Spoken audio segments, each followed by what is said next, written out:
আজকে রানবো তেল কই।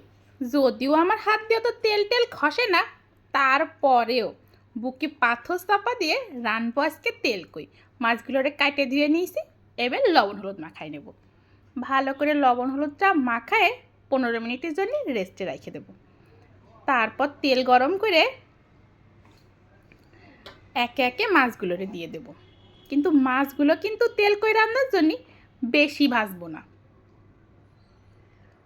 অল্প করে এপিট ওপিট করে ভাজে নেব। মাছগুলো যদি বেশি ভাজে ফেলি তাহলে কিন্তু আর মশলা খুব ভালোভাবে ঢোকবে না। এই জন্যই তেল কই রান্নার সময় কোনো সময় মাছ বেশি ভাজতে নেই, কড়কড়া করে। হয়ে গেছে এপিট ওপিট করে ভাজা, এবার মাছগুলোরে তুলে নেব আর বাকি মাছগুলো একইভাবে ভাজে নেব। এবার এই যে পেঁয়াজ আর কাঁচামরিচ একটু বাইটে নেব। দিয়ে দিয়েছি তেল, সেই মাছ ভাজা তেলের মধ্যেই একটা তেজপাতা, একটা শুকনো মরিচ আর হাফ চামচ জিরে দিয়ে দিয়েছি। আর পেঁয়াজ বাটাটা দিয়ে এবার একটু নাড়ে চাড়ে নেব।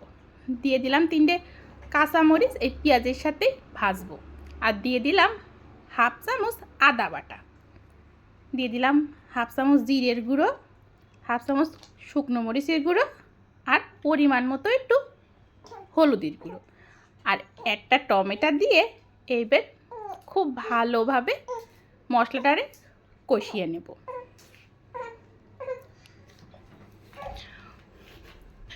মশলাটা নাড়ে চাড়ে ভালো করে কষাই নেব। আর দিয়ে দিলাম পরিমাণ মতো লবণ, এখানে 1 চামচ লবণ দিলাম। আর টমেটোটা না বাইটে দিলেও পারতাম, কিন্তু বাইটে দেওয়ার চাইতে না এরকম কাইটে দিলে বেশি স্বাদ হয়। মশলাটা ভালোভাবে কষায়ে তেল যখন ভাসে উঠলো তখন দিয়ে দিলাম ঝোলের জন্য পরিমাণ মতো জল, তবে বেশি জল দেওয়া যাবে না। মাছগুলোরে দিয়ে 10 মিনিট ভালোভাবে ফুটায় ঝোলটা কমে গেলেই রেডি হয়ে গেল তেল কই।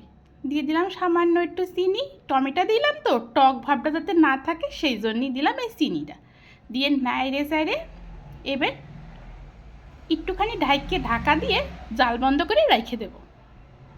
হয়ে গেল তেল কই। তেল কই রান্না কিন্তু তেমন কোনো কষ্টের ব্যাপার না।